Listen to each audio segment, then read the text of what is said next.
राम जी के खिलाफ वहां बहस कर रहे थे, ये लोग उस मानसिकता के जन भावना क्या है। ये देश राम का है, ये देश प्रभु श्री कृष्ण का है, और राम इस कण-कण में व्याप्त हैं। राम इस देश की आस्था है, राम इस देश की एकता है, राम इस देश की स्पष्टीकरण है। नाम बदलने से क्या होगा? नाम बदलने से नहीं होगा। तो आप जो है, सोनिया गांधी जी ने अपना नाम क्यों बदला? नाम बदलने से नहीं होगा।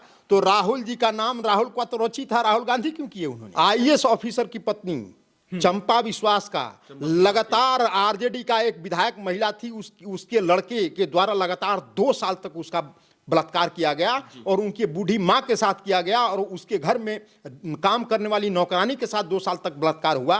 वो शोषण था, वो महिलाओं का अपमान था। महिला का अपमान ये नहीं है कि अगर कोई नियुक्ति पत्र दी जा रही है और उसमें नियुक्ति पत्र में प्रधानमंत्री जी ने उस महिला का पूरा चेहरा दिखाने की कोशिश की। हर जगह महिलाओं का जितना सम्मान मुख्यमंत्री नीतीश कुमार जी के शासनकाल में और भारतीय जनता पार्टी के समर्थित सरकार के अंदर में हुआ है, शायद ही बिहार में कभी उतने महिलाओं का सम्मान हुआ है। इस तरह के वाहियात प्रश्न और इस तरह के वाहियात एक प्रोपेगेंडा चलाने वाले लोगों का जवाब जो प्रशासन है, शासन है, उसको माकूल जवाब देगी। उसमें ज्यादा हमें सोचने की आवश्यकता है। वंदे मातरम बंकिम चंद्र चटर्जी जो बंग भंग 1905 में किया गया था, उसकी आजादी के लिए, उसके खिलाफ एक ऊर्जा उत्पन्न करने के लिए और रक्त का संचार करने के लिए उस समय। नमस्कार, आप देख रहे हैं पॉलिटिकल पोस्ट, मैं हूं आपके साथ पवन। देखिए, लोकसभा में जो बिल पेश किया गया था, काफी रात तक चर्चा हुई इस पे। हालांकि बिल पास हो गया है। 2005 में उसका नाम नरेगा रखा गया था, नरेगा नाम से उसका शुरुआत हुआ था। उसके बाद से 2009 में उसको महात्मा गांधी के रूप में उसको समर्पित किया गया, जिसको मनरेगा कहा गया। अब 2025 में इसे श्री राम जी करके पेश किया गया है। बिल पास हो गया है, लेकिन हालांकि विपक्ष इसका लगातार विरोध कर रहा है। विपक्ष चाहता है कि महात्मा गांधी का यह बहुत बड़ा अपमान है, और बीजेपी से हम ये उम्मीद नहीं करते थे कि महात्मा गांधी का अपमान करेगी। हालांकि बिल पास हो गया है, राष्ट्रपति जी के पास बिल पहुंच गया है। अब उनके हस्ताक्षर का इंतजार हो, उसके बाद बिल जो है वो कानून बन जाएगा। हमारे साथ बातचीत करने के लिए अभी दुबे जी हैं, जो सुप्रीम कोर्ट के वरिष्ठ वकील हैं। बातचीत करेंगे इनसे इस मनरेगा के विषय को लेकर, और थोड़ी सी चर्चा करेंगे नीतीश कुमार की जो हरकत पर, जिन्होंने बुरखा खींचा, आपने देखा होगा, सोशल मीडिया पर लगातार वायरल हो रहा है, अरब मीडिया चला रहा है, उनके इस्तीफे की मांग चल रही है। बहुत बहुत स्वागत है सर आपका हमारे चैनल पे। बहुत बहुत धन्यवाद आपका। सर, कैसे देखते हैं श्री राम जी योजना जो बिल पेश हुआ है बीजेपी के द्वारा, सही है? ये बिल्कुल सही है, और इस देश में जन भावना और इस देश में जिस चीज की जरूरत थी उसको ला करके, और हम इस समय पूरा 100-150 करोड़ की जो आबादी है इस पूरे देश की, वो इस बिल और इस कानून के साक्षी बन रहे हैं कि ये जी राम जी के नाम से ये बिल जो आ रहा है। विपक्ष कह रहा है कि महात्मा गांधी का अपमान हुआ है। ये महात्मा गांधी का अपमान नहीं है, मैं तो इसमें महात्मा गांधी का सम्मान देख रहा हूं, क्योंकि महात्मा गांधी के अंतिम क्षणों में, मृत्यु के अंतिम क्षण में उन्होंने हे राम बोला था। और जो वहां लोग हैं, इसलिए आप जाएंगे यहाँ पे जो राजघाट पे जो उनकी समाधि है, उस समाधि के ऊपर हे राम लिखा गया था।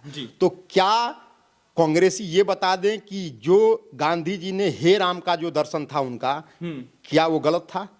अगर हे राम का दर्शन गांधी जी का है, और वो गांधी जी अगर राम जी को मानते हैं, तो राम जी का जो ये जी राम जी के नाम से जो ये बिल आया है, और ये कानून बनकर कुछ दिनों में आ जाएगा हमारे बीच में, ये कहीं से भी अपमान नहीं है। और ये गांधी जी के दर्शन का सम्मान करते हुए भारतीय जनता पार्टी और मोदी सरकार ने इस योजना का, इस स्कीम का, इस मिशन का नाम जी राम जी रखा हुआ है। और राम इस कण-कण में व्याप्त हैं, राम इस देश की आस्था है, राम इस देश की एकता है, राम इस देश की स्पष्टीकरण है, राम इस देश की आत्मा है। इसीलिए राम जी इस बिल का नाम रख करके महात्मा गांधी सहित पूरे देश में जितने भी जनमानस हैं और इस देश के अंदर में जितने भी बलिदान हुए हैं इस देश के को स्वतंत्र कराने में, वो लोग देख रहे होंगे और उनकी आत्मा जो है तृप्त हो रही होगी कि नहीं असली काम अब जाकर हुआ है। दरअसल विपक्ष लगातार राम के नाम पर चिढ़ क्यों जाता है, और आप लोग जानबूझ के चिढ़ाने के लिए ऐसे ऐसे बिल लेकर आते हैं प्रभु श्री राम के नाम पर, किसी और के नाम पर, जैसे नमो के नाम पर एक बिल आ गया था तो उन्होंने कहा कि मोदी जी का इसमें नाम है। ऐसी बिल क्यों लाते हैं लगातार आप लोग विपक्ष को चिढ़ाने के लिए? विपक्ष को चिढ़ाना हमारा मकसद नहीं है। हम जो है लोकतंत्र के अधीन और जनता ने हमें चुन करके भारतीय जनता पार्टी और मोदी जी को प्रधानमंत्री बनाया है। तो जनता जन भावना क्या है? ये देश राम का है, ये देश प्रभु श्री कृष्ण का है, ये देश मीरा का है, ये देश जो है रसखान का है, ये देश राम रहीम का है। ये इन लोगों के भावना के अनुरूप ही ये देश संत कबीर का है। इनके भावना के अनुरूप भारतीय जनता पार्टी और उसकी सरकार जो है काम करती है। इसलिए कहीं से भी अगर विपक्ष इसके ऊपर राम जी के नाम से उसको चिढ़ है तो है, क्योंकि वो हलफनामा भी दिया था कि राम इस देश के अंदर में काल्पनिक है। विपक्ष इसलिए भी हमेशा राम जी के ऊपर विरोध करता है कि वो हमेशा से इस देश के अंदर में तुष्टीकरण की राजनीति करते आया है विपक्ष। इसीलिए लगता है कि एक खास समुदाय के लोग मुस्लिम लोगों को इस देश के अंदर में खुश करने के लिए वो राम जी के विरोध करते हैं और राम जी के विरोध करते करते राष्ट्र का विरोध करने लगते हैं। इसीलिए ये हमेशा राम जी की, चाहे वो अयोध्या में प्रभु राम श्री राम की भव्य जो मंदिर बनाया गया और उसका जब केस चल रहा था तो नामचीन कांग्रेस के बड़े बड़े दिग्गज नेता जो वकील भी हैं वो 8-8, 10-10 बड़े बड़े इस देश के अंदर में आप अगर जाएंगे तो आपको समय नहीं मिलेगा उनसे मिलने के लिए। वैसे लोग राम जी के खिलाफ वहां बहस कर रहे थे। ये लोग उस मानसिकता के लोग हैं। ये लोग वो हैं जो राम जी के अस्तित्व को नकारते हैं। ये वो लोग हैं जो प्रभु श्री कृष्ण जी के अस्तित्व को नकारते हैं। इसीलिए इनको चिढ़ है। और ये जो इस देश की जनभावना, इस देश के कड़कड़ में व्याप्त प्रभु श्री राम को का अनादर जो व्यक्ति करता है, वो देखिए उसकी हस्र सारे स्टेट से खत्म हो रहे हैं। इनका नामो निशान खत्म हो जाएगा, केवल इतिहास के पन्नों में दर्ज होकर रह जाएंगे। जो राम का नहीं वो किसी काम का नहीं, ये बिल करके दिखा रहा है। जो राम का नहीं होगा वो किसी काम का नहीं। नाम बदलने से क्या होगा? नाम बदलने से नहीं होगा तो आप जो है सोनिया गांधी जी ने अपना नाम क्यों बदला? नाम बदलने से नहीं होगा तो राहुल जी का नाम राहुल क्वातरोची था, राहुल गांधी क्यों किए उन्होंने? जो प्रियंका वाड्रा हैं वो प्रियंका गांधी क्यों कहती हैं अपने आप को? तो नाम बदलने से नहीं होता तो आप तो अपने परिवार में लोग रावण क्यों नहीं नाम गांधी विदेश से आई थी, अब वो भारतीय बहू बन गई तो उन्होंने भारतीय नाम रख लिया। तो नाम बदला ना, बहू कहीं वो पूरा वहां का भी नाम रह सकता था क्या? इस देश के अंदर में बाहर से लोग जो शादी किए हैं वो अपना नाम एज इट इज जो बाहर में था वो नहीं रखे हैं। रखे हैं बहुत सारे लोग हैं, आप भी जानते हैं, हम भी जानते हैं। तो इसीलिए नाम बदलने में अगर कुछ नहीं रखा है तो आपको चिन्ह क्यों नाम बदल गया आप उसके साथ दीजिए। जैसे आपने अपना नाम बदल करके इस देश के अंदर में चुनाव भी लड़ रही हैं, सब कुछ सारे सुविधाएं भी पा रही हैं, तो आपको नाम बदलने का ही तो फायदा मिल रहा है। तो इसीलिए, और ये नाम बदला नहीं है। नाम महात्मा गांधी जो मनरेगा था वो पहले ये जवाहरलाल नेहरू जी के नाम से था, तो इन्होंने बदल करके फिर उसको नरेगा किया। नरेगा करने के बाद इन्होंने फिर उसको महात्मा गांधी मनरेगा कर दिया। और मनरेगा से अगर जी राम जी हो रहा है तो यहाँ पे किसी ऐसा तो नहीं है कि भारतीय जनता पार्टी ने अटल जी के नाम से इस योजना का नाम रख दिया, या आप देखेंगे पंडित दीनदयाल उपाध्याय के नाम से रख दिया, या डॉक्टर श्यामा प्रसाद मुखर्जी के नाम से रख दिया। हमने किसी अपने व्यक्ति के नाम से तो नहीं रखा।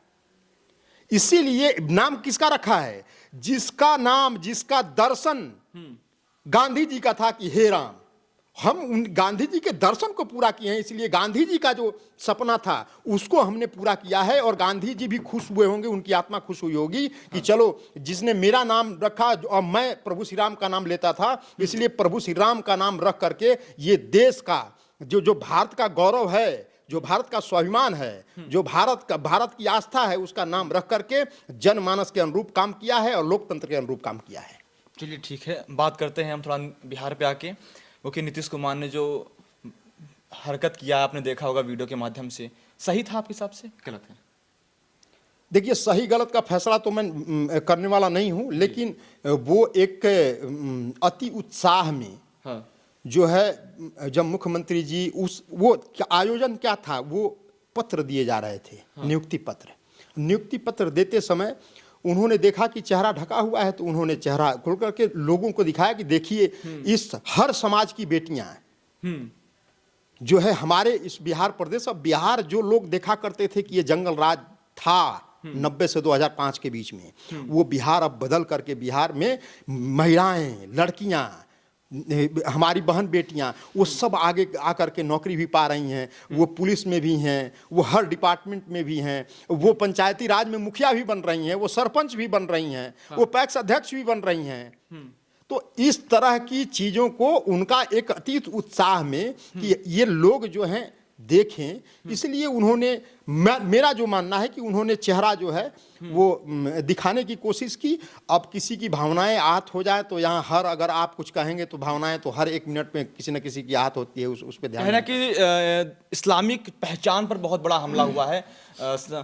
एक सपा की सांसद है, वो कह रही हैं इकरा हसन कह रहे कि इस्लामिक पहचान पे हमला हुआ है। वहीं आरजेडी कह रहे कि महिलाओं का बहुत बड़ा अपमान हुआ है बिहार में। महिलाओं का अपमान उस समय होता था जब शिल्पी जैन हत्याकांड हुआ, सामूहिक बलात्कार हुआ और उसके बाद उसकी हत्या कर दी गई, और 7-8 दरिंदे मिल करके उस लड़की का, जो 23 साल की लड़की थी, उसका लोगों ने जब किया, वो अपमान वो था। उस प्रदेश, बिहार प्रदेश के अंदर में जंगल राज के समय अपमान वो था जो एक IAS ऑफिसर की पत्नी चंपा विश्वास का, लगातार आरजेडी का एक विधायक महिला थी, उसके लड़के के द्वारा लगातार 2 साल तक उसका बलात्कार किया गया, और उनकी बूढ़ी माँ के साथ किया गया, और उसके घर में काम करने वाली नौकरानी के साथ 2 साल तक बलात्कार हुआ। वो शोषण था, वो महिलाओं का अपमान था। महिला का अपमान ये नहीं है कि अगर कोई नियुक्ति पत्र दी जा रही है और उसमें नियुक्ति पत्र में प्रधानमंत्री जी ने उस महिला का पूरा चेहरा दिखाने की कोशिश की कि वहाँ मीडिया, तमाम तरह की चीज़ें थी, अगर उसकी पहचान वो बढ़ाने की कोशिश कर रहे थे, उनका कोई इस तरह का इंटेंशन नहीं था कि हम किसी भी धार्मिक और किसी भी तरह का, धार्मिक या किसी भी तरह का जनभावना को ठेस पहुंचे, इस तरह का कार्य आज तक नीतीश कुमार जी ने नहीं किया है। नीतीश कुमार जी ने हमेशा महिलाओं को मजबूत करने का प्रदेश के अंदर में काम किया है। इसीलिए आप प्रदेश में देखेंगे, जाएंगे तो देखेंगे पुलिस में सबसे अधिक महिलाएं दिखेंगी।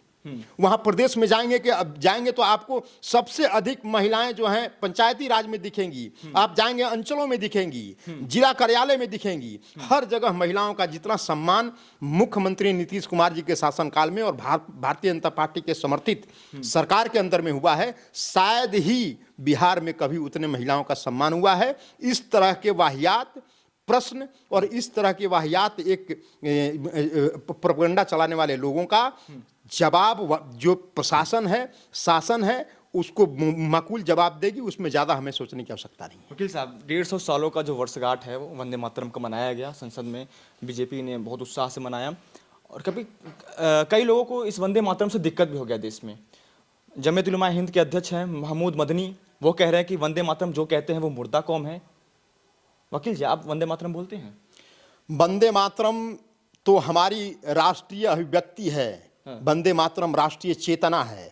वंदे मातरम उन अमर बलिदान जो शहीद हुए इस देश की आज़ादी में, उनके अंदर में ऊर्जा और त्याग और बलिदान को जगाने वाला का नाम वंदे मातरम है। वंदे मातरम बंकिम चंद्र चटर्जी जो बंग भंग 1905 में किया गया था, उसकी आज़ादी के लिए, उसके खिलाफ एक ऊर्जा उत्पन्न करने के लिए और रक्त का संचार करने के लिए उस समय जो हमारे अमर सपूत होते थे, उनके अंदर में एक राष्ट्र के प्रति एक जागरण पैदा करने के लिए एक इस तरह का मंत्र दिया था बंकिम चंद्र चटर्जी बाबू ने। वो है वंदे मातरम। किसी का इससे कोई आहत करने वाला प्रश्न नहीं है। वंदे मातरम हमेशा इस देश के अंदर में, लोगों के अंदर में ऊर्जा पैदा करने के लिए ये एनर्जी के रूप में काम करता है, न कि एलर्जी के रूप में काम करता है। और जो देशभक्त हैं उसको एनर्जी के रूप में लेते हैं, और जो देशद्रोह हैं और इस तरह मदनी टाइप के जो लोग हैं, जो बड़ा कुर्ता और छोटा पजामा पहन करके चलने वाले जो लोग हैं, वो जो है इसके ऊपर विरोध करते हैं। उनकी मानसिकता ये है कि हम वंदे मातरम का विरोध करते करते हम इस देश के अंदर में अपना जो एक शरीयत कानून इस देश के अंदर में थोपें और गजवाए हिंद पूरे भारत के अंदर में स्थापित कर दें, उसकी एक षड्यंत्र रची जा रही है। वो षड्यंत्र कभी इस देश की जनता नहीं मानेगी और उनके लोग ही नहीं मानेंगे। कि आप मुर्दा कौम है, अगर वंदे मातरम कहते हैं आप, तो आप मुर्दा कौम है। मतलब कि 140 करोड़ की जो जनता है भारत की, जो हमारी प्रशासनिक टीम है, जो हमारे सेना है, जो वंदे मातरम गर्व से कहते हैं, वो एक मुर्दा कौम हो गया उनकी नजर में। मुर्दा कौम वो हैं कि उन्होंने, उनके पूर्वज हिंदू थे, वो मुस्लिम धर्म क्यों अपनाए? मुर्दा कौम वो हैं जो तलवार के डर के मारे उन्होंने सलवार पहन ली। ये मुर्दा कौम की निशानी होती है। मुर्दा कौम वो नहीं है कि वंदे मातरम की गाथा गाते गाते हमारे शहीद भगत सिंह फांसी पर चढ़ गए। 13 साल का लड़का खुदीराम बोस वंदे मातरम कह करके अपने इस देश के लिए बलिदान हो गया। वो जिंदा कौम ही इस तरह की बलिदान का काम करती है। मुर्दा कौम तो तलवार के बल पर धर्म परिवर्तन करके और इस देश के अंदर में सलवार पहनकर घूमती है, वो है मुर्दा कौम। मुर्दा कौम वंदे मातरम गाने वाले तो शेर गाता है, ये सबके गाने की बस की चीज भी नहीं है। वंदे मातरम, वंदे मातरम इस देश की आस्था है। वंदे मातरम इस देश की मिट्टी की खुशबू है। वंदे मातरम इस देश के भारतीय मूल्यों का प्रतीक है। वंदे मातरम हमारे जनमानस की भावनाओं का प्रतीक है। इसलिए वंदे मातरम गाने वाले लोग शेर लोग गाते हैं। इस तरह के गीदड़ जो अपने आप को शेर समझता है, वो शेर नहीं है। इस तरह के लोमड़ी हम लोगों को ज्ञान नहीं दे सकते कि वंदे मातरम गाने वाले क्या हैं और नहीं गाने वाले क्या हैं। नहीं गाने वालों का हश्र यही होता है कि आज संगठन के अध्यक्ष हैं वो संगठन के अध्यक्ष नहीं, एक वो इस तरह के आतंकवादी संगठन के अध्यक्ष हैं ये।